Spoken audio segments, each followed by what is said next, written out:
Hi friends, welcome to భవిష్య vlogs. ఈరోజు మన రెసిపీ వచ్చేసి ఎంతో టేస్టీగా ఉండే రాయలసీమ స్టైల్ చేపల పులుసు అండి. రుచి అదిరిపోవాల్సిందే ఫ్రెండ్స్. తప్పకుండా ఒకసారి ఇలా ట్రై చేసి చూడండి. అలాగే ఎలా వచ్చిందో కామెంట్ చేయండి. ఇంకొక విషయం ఫ్రెండ్స్, మన ఛానల్ని ఎవరైనా ఫస్ట్ టైం చూస్తుంటే సబ్స్క్రైబ్ చేసుకోండి. అలాగే మీరు చేపల పులుసు ఎలా చేస్తారో కామెంట్ చేసేయండి. ముందుగా చేప ముక్కల్ని నీళ్ళలో వేసుకొని కొద్దిగా ఉప్పు పసుపు వేసుకొని శుభ్రంగా ఒక 2-3 సార్లు క్లీన్ చేసుకొని తీసుకోండి. అప్పుడు స్మెల్ అనేది ఎక్కువగా లేకుండా ఉంటుంది. మనకి కర్రీలో చాలామందికి చేప ముక్కలు కొంచెం తెల్లగా చప్పగా ఉన్నట్లు ఉంటాయి. అందుకనేసి ఈ స్టైల్లో చేయండి. పీసులు కూడా ఉప్పు కారం అంటే టేస్ట్ చాలా బాగుంటుంది. మనము ముందుగా కడిగి పెట్టుకున్న ముక్కల్లోకి కొద్దిగా ఉప్పు కారము పసుపు కొద్దిగా ఆయిల్ వేసుకొని పీసెస్కి అంతా పట్టేలాగా బాగా కలిపేసుకోండి. టేస్ట్ అయితే చాలా బాగుంటాయి. ఇలా అంతా కూడా ముక్కలకు అప్లై చేసి పక్కన పెట్టేసుకుందాము. చేపల పులుసు చాలా కష్టం అనుకుంటూ ఉంటారు ఫ్రెండ్స్. ఇలా ఒక్కసారి ట్రై చేయండి, ఈజీగా అనిపిస్తుంది. అలాగే నేను ఇక్కడ 1 కేజీ చేపలను అయితే తీసుకున్నాను. మనకి ఈ కాలంలో చాలామందికి కొలతలతో సమస్య వస్తూ ఉంటుంది. ఇలా ఒకసారి ట్రై చేయండి. ఇక్కడ కేజీ చేపలకైతే నేను ఇలా కారం వేసి కలిపి పక్కన పెట్టేసుకున్నాను. మనకి చేపల పులుసు అంటేనే మనకి పులుసు కోసం ఇక్కడ మనం చింతపండునైతే వేసుకోవాలి. ఇక్కడ 1 గుప్పెడంత చింతపండునైతే నానబెట్టేసుకుంటున్నాను. మనకి చింతపండు త్వరగా నానాలంటే వేడి నీళ్ళు వేసుకోండి, తొందరగా నానిపోతుంది. ఇప్పుడు చింతపండు నానే లోపల మనం ఇక్కడ ఒక పెద్ద సైజు ఉల్లిపాయని కట్ చేసుకోవాలి. అలాగే 1 పచ్చిమిర్చి కూడా కట్ చేసుకున్నాను. అలాగే 1 టమోటాని. ఇప్పుడు వీటన్నింటిని పక్కన పెట్టుకొని గ్రేవీ కోసం అయితే ఇక్కడ ఎండు కొబ్బరి ముక్కలు అల్లము వెల్లుల్లిని తీసుకున్నాను. మనకి కొబ్బరి అల్లం వెల్లుల్లి ఇప్పుడు మెత్తగా పేస్ట్ లాగా చేసుకోండి. కావాలంటే ఇందులో కొద్దిగా మిరియాలు కూడా వేసుకోవచ్చు. ఇప్పుడు ఈ పేస్ట్ అంతా పక్కన పెట్టేసుకుందాము. మనము ముందుగా నానబెట్టుకున్న చింతపండు మెత్తగా నానిపోయింది. ఇప్పుడు గుజ్జు అంతా సపరేట్ చేసి తీసేసుకుందాము. చూసారు కదా, ఇలా గుజ్జు తీసుకొని వాటర్ అంతా పక్కకు తీసేసుకోండి. మనకి ఇలా ముందుగా రెడీ చేసి పెట్టుకుంటే కర్రీ చేసేటప్పుడు టెన్షన్ లేకుండా ఉంటుంది. ఇప్పుడు మనం ఏ పాత్రలో అయితే చేపల పులుసు చేస్తామో ఇప్పుడు అందులో కొద్దిగా ఆయిల్ వేసుకోండి. మనము కర్రీ చేసేటప్పుడు చేపల పులుసు కొంచెము పాత్ర అనేది కొంచెం వెడల్పుగా ఉన్న దాంట్లో చేసుకోండి, బాగుంటుంది.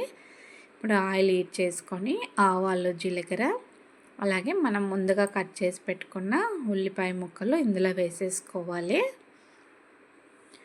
ఉల్లిపాయలు కొంచెం రంగు వచ్చేంత వరకు వేయించుకోండి. ఇందులోనే కరివేపాకు కూడా వేసుకున్నాను. చూసారా, ఇదంతా కూడా బాగా ఫ్రై అయ్యేలాగా చేసుకోవాలి. ఇక్కడ నేను తీసుకున్న చేపలు అయితే కొంచెం ముళ్ళులు అయితే అసలు తక్కువగా ఉన్నాయండి. ఇలా ముళ్ళు తక్కువగా ఉన్న ఫిష్లు అయితే చిన్నపిల్లలకు కూడా భయం లేకుండా తినిపించవచ్చు. ఇందులోనే 1 చిటికెడన్ని మెంతులు కూడా వేసుకున్నాను. ఇవన్నీ బాగా ఫ్రై అయిన తర్వాత టమోటా ముక్కలు వేసుకొని మనకి టమోటా అంతా కూడా మెత్తబడేంత వరకు కలుపుకోవాలి.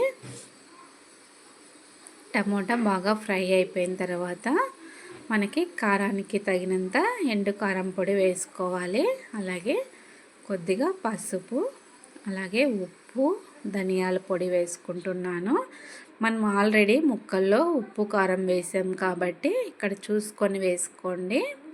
మరీ ఎక్కువగా అయితే తినడానికి బాగుండదు కాబట్టి అందులో కూడా పసుపు అన్నీ వేసాం కదా, చూసుకొని వేసుకోండి.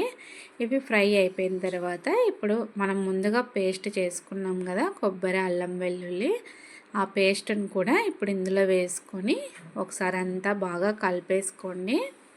ఇది 1 నిమిషం ఫ్రై అయిన తర్వాత మనము ముందుగా ఇక్కడ చూసారా కొద్దిగా ఉడకాలి. మనకి ఇక్కడ కొన్ని వాటర్ కూడా వేసుకున్నాను. మిక్సీ బౌల్లోకి వేసుకొని ఇప్పుడు ఇది ఉడికిన తర్వాత మనం ముందుగా పక్కన పెట్టుకున్న చింతపండు రసాన్ని వేసేసుకోవాలి.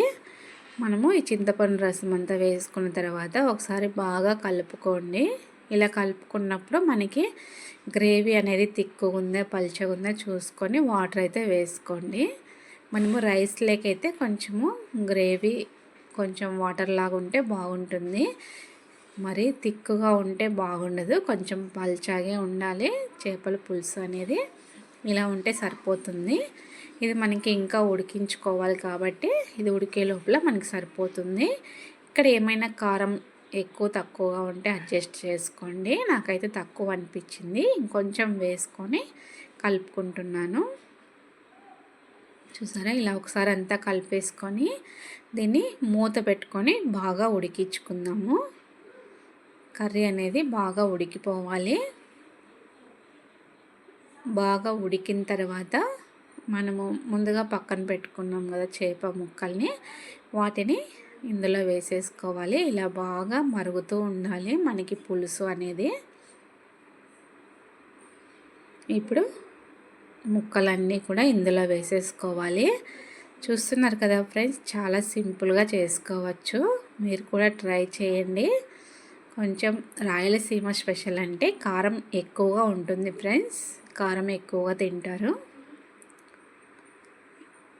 ఇక్కడ ఒక్కొక్కటిగా వేసుకోండి. మనకి ఇలా ముక్కలు వేసుకుంటాం కాబట్టి మనం చేపల పులుసు చేసే పాత్ర కొంచెం వెడల్పుగా ఉంటే మనకి ఇలా ముక్కలన్నీ కూడా బాగా వేసేసుకోవచ్చు. చూసారా, ఇప్పుడు మళ్ళీ ఇక్కడ అన్నీ వేసిన తర్వాత కూడా ఒకసారి చెక్ చేసుకోండి. కొద్దిగా ఉప్పు తక్కువగా అనిపించింది. ఇక్కడ టేస్ట్ కోసం కొంచెం ఆచి ఫిష్ కర్రీ మసాలా పౌడర్ అయితే వేసుకున్నాను. అలాగే ఇందులోనే కొద్దిగా జీలకర్ర పౌడర్ వేసుకున్నానండి. వేయించుకున్న జీలకర్రని పొడి చేసి ఒక 2-3 చిటికెళ్ళంతా వేసేసుకున్నాను. టేస్ట్ బాగుంటుంది. ఇప్పుడు ఇదంతా ఒకసారి అలా కలిపేసి ఇక మూత పెట్టుకొని బాగా ఉడికించుకోవాలి. ఇక్కడ లో ఫ్లేమ్లో ఉడికించుకోవాలి. మనం ఫిష్ ముక్కలు వేసిన తర్వాత సన్న మంట పైనే ఉడికించుకోవాలి.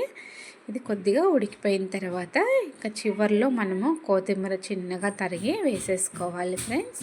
ఇంకంతేను, వేసేసి ఆఫ్ చేసుకున్నామనుకో మనకు వేడి వేడిగా చేపల కర్రీ అయితే రెడీ అయిపోతుందండి. ఇది వేడి వేడి అన్నం అయితే ఇక్కడ రెడీ అయిపోతుంది.